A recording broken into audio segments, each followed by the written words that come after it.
What is up? Today is Friday, the 21st of February, 25, and the CLF trade that I started a month ago exactly needs to come off because there are earnings on Monday, and I'm not going to risk holding it through there. So here's a chart on TradingView, and I opened the trade back here on the 21st of January, and today is now the 21st of February. And let's see, the first thing that happened, I guess I rolled up to $10. So it started at the 8 and the 14. And then I rolled up on the 10th of February. So about 2 weeks into the trade, I rolled up to the $10 strike. And then 2 days later, it kind of whipsawed and I rolled down to the 13 strike from the 14. And that got me credit each time. Over here you can see on the side. But yeah, I don't know. It doesn't seem like it really gained me much of anything. And I don't know. I guess we'll see the final total here versus just leaving the trade on.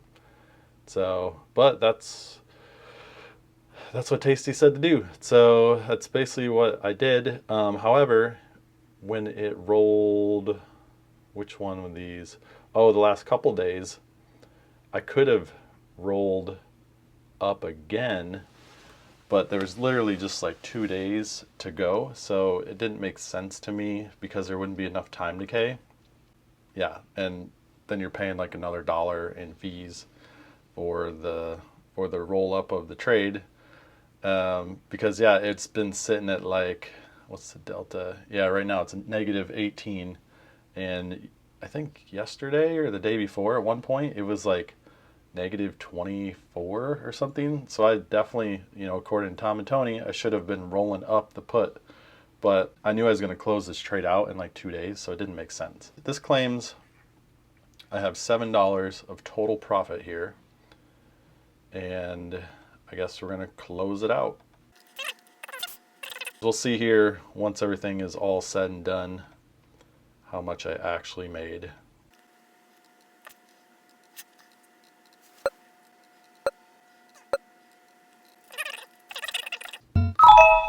There we go. Finally, it got filled at 55 cents. It said it was only a 2 or 3 cent spread, but yeah, it apparently was not liquid, or not seemingly liquid. I couldn't get filled and I was offering the highest price. Anyways, so let me put that in and we'll see what I came out with. All right, I got the CLF trade entered into the spreadsheet, and you can see right here there was 4 total legs, and I initially opened this right here, these two, for a 30-cent credit. Had a couple rolls or adjustments, and long story short, it was $5 profitable. However, after fees, I actually lost 8 cents. So there you go. I don't know what to say.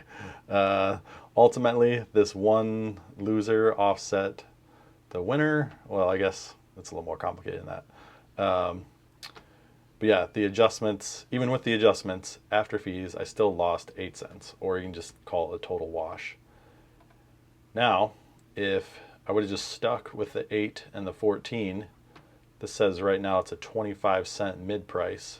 It's a little wide. It's like a 10-cent bid ask. So who knows where you get filled there? Maybe at 26 or 27. But hypothetically, let's go with the 25 cents, right? So that'd be the same $5 profit because I started with 30, right? 17 and 13 is 30 cents. Minus 25 cents would leave me with 5. However, I'd only have the first 2 transactions for fees, which is $2.54. And since I adjusted it twice more, I added on another $2.54. So trade small, trade often. Yeah, there's definitely a conflict of interest where that benefits Tasty Trade, obviously. I could have left this trade alone and came out ahead, add in 254 to my 8 cents. So I would have been up $2.62, right? Yeah, obviously it's not a lot of money we're talking about here. And it's only one trade. Obviously, this is a very limited data set, but in my experience trading these for years now, 4 or 5 years, is that this is what happens all the time. Like strangles on individual stocks for sure, especially if you're playing this roll-in game and stuff, it's basically a zero-sum thing. Like, sure, eventually you're going to win a bunch in a row, but then the problem is you get an outlier where it'll jump in like one day, let's say up to your call strike, right? So then even if you roll up, it doesn't matter because you're already down like $200 or something, right? So then you roll up, then you kind of just wait it out, and you lose like $200 on one trade, even though you gained like 20 on the last 10, So it's just, and frankly, that's basically been the best case scenario in my experience. Yeah, suffice to say, I've lost a lot of money following this advice for the last few years. But anyways, for the sake of this channel and argument, I'll keep going. I'll find some other strangle to put on here. And yeah, we'll just see how it goes over time. I'm super skeptical, obviously, and I'm going to try not to let that bias me. But I think they used to recommend that you don't touch the adjustments or the rolls until one of these is breached, right? And it kind of makes sense. I don't know. So I don't know if people want to see me implement that strategy where I wait until one of the strikes is hit, or if you want me to follow how Tom and Tony claim to do it right now, where once your deltas get out of whack by 10, 15, 20, then you do an adjustment. In this scenario, I would have actually made about $2.60 had I just left it alone. But since I did the extra adjustments, sure, I didn't lose money per se, or lose a lot, but those adjustments took away, the fees took away all my profits. So, yeah, obviously on bigger dollar tickers, those $2.50 isn't going to matter because you're probably trying to make $100 or $200 or $300, right? Instead of trying to make 30. So, anyways, small account problems, I suppose, but it's just funny that the very first one I do basically checks all the boxes of the problems I've had over the years. It's like I couldn't have planned this better, frankly. There's just, they make it seem like it's easy and mechanical or whatever, which I guess it is, but I'm super skeptical that these strangles on individual stocks will actually make you money over time. And they can backtest all they want, but real life has said otherwise, to me at least. Okay, I think I'm done beating that dead horse. I guess I'm going to look for another strangle to put on here, and I'll get back to you. And I'm back. I decided to go with lift for my next strangle. It has an IV rank of 25.3. It is a small enough dollar amount ticker that it can go into this small account. Uses about $230 of buying power, and I went with the 14 delta here at the 11 strike, and then the 17 strike is also the 14 delta. So pretty much exactly neutral, and it says the mid price is 38, but by the time you tried to fill the order, that tightened up to 36, 38, I think, and then I got filled at 36. So this says a pop of 77%, and oh yeah, 55 days. So that fits the 30 to 60 day window. If anything, this is slightly more conservative than I think what they trade their strangles. They go for 16 deltas or whatever, but obviously it's give or take a little bit here and there. But yeah, I don't see how this wouldn't fit their criteria. So I guess that's it. Right here's lift. And yeah, we'll just have to see how that plays out. So if you look at lift's chart, it's been in this range from a long time here. April of 24 was the bottom, and then July of 24 was the top. So 17 and 11 is basically right in the middle of that range. So yeah, we shall see. And they just had earnings, so no earnings in the way. But yeah, I guess that's it. As far as other updates, in this defined risk account, I'm never going to use more than like 2,000, 2,500 of this 3,400. So I decided to put about 1,000 into the bill ticker, which just gives you interest, I think.